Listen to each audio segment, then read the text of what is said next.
ప్రియమైన దేవుని పిల్లలారా, ప్రభువైన యేసుక్రీస్తు వారి పేరట మీ అందరికీ వందనాలు.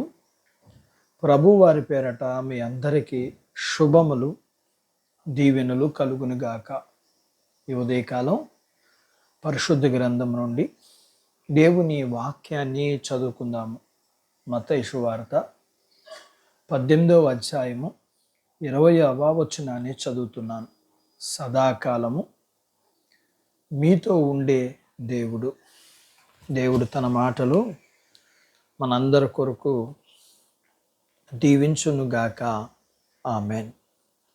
ప్రియమైన దేవుని పిల్లలారా, యేసు ప్రభువారు తన శిష్యులకు సువార్త ప్రకటించటానికి పంపిస్తూ ఈ మాట చెప్పడం జరిగింది.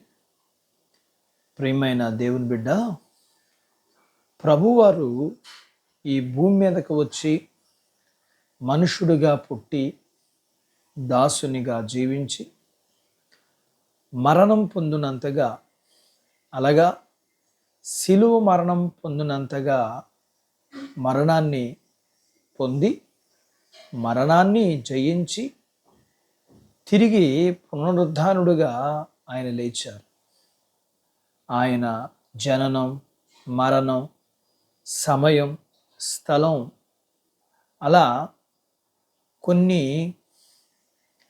పరిస్థితులకు, కొన్ని స్థలాలకు అతీతుడై యుగ సమాప్తి వరకు సదాకాలం తోడుగా ఉండే దేవుడు మనతో ఉంటే సదాకాలము మనము నడిపించబడతాం.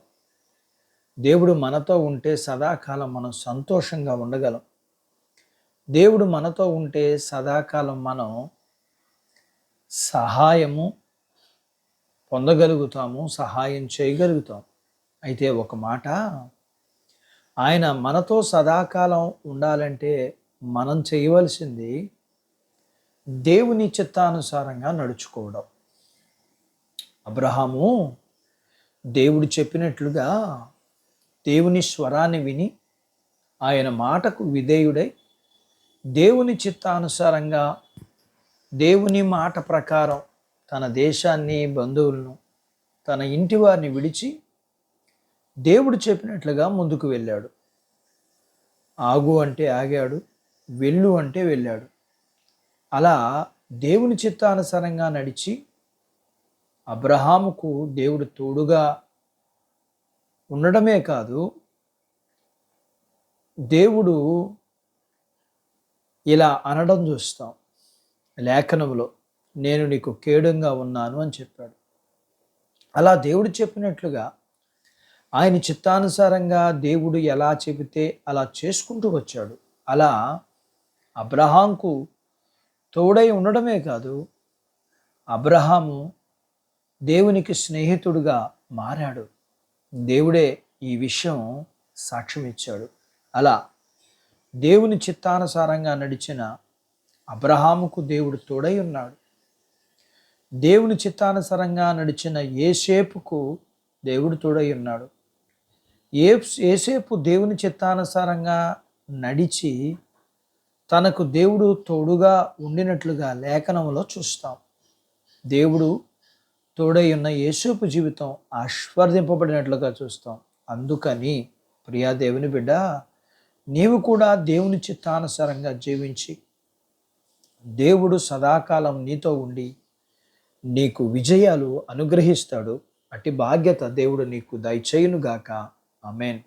దేవుడు తన మాటలు మన అందరి కొరకు దీవించునుగాక. ఆమేన్.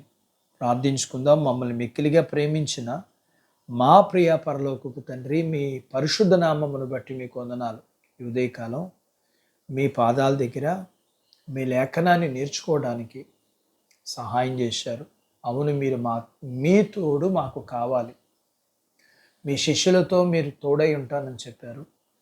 మీరు మాతో కూడా తోడై ఉంటానని చెప్తున్నారు. మీరు ప్రేమించి మాకు తోడై ఉండే విధానాన్ని మేము కాపాడుకోవడానికి ఏమి చేయాలో మేము నేర్చుకున్న దాని ప్రకారం మీ చిత్తానుసారంగా మీ చిత్తాన్ని అంగీకరించి మీ చిత్తానుసారంగా నడుస్తూ మీ తోడును కలిగి ఆశీర్వాదం కలిగిన వారిగా, అనేకులకు ఆశీర్వాదకరంగా అబ్రహాములాగా, యోసేపులాగా మీ పిల్లలు ఉండగలగటానికి మీరు సహాయం చేయండి. మీ పిల్లల్ని దీవించండి. మీరు కలిగినంతటిని దీవించండి. చిన్న బిడ్డలను, యవ్వనస్తులను, వృద్ధులను, స్త్రీ పురుషులను దీవించండి. వారి చదువులు, ఆరోగ్యాలు, ఉద్యోగాలు, పొలాల పుష్పలను దీవించండి.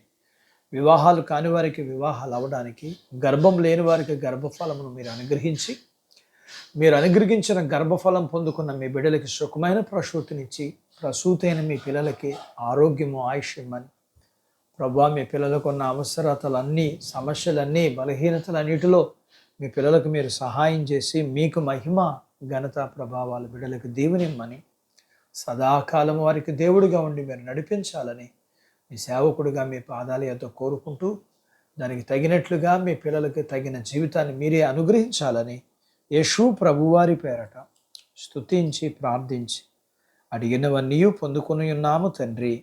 ఆమెన్. దేవుడు మిమ్మల్ని దీవించునుగాక. ఆమెన్.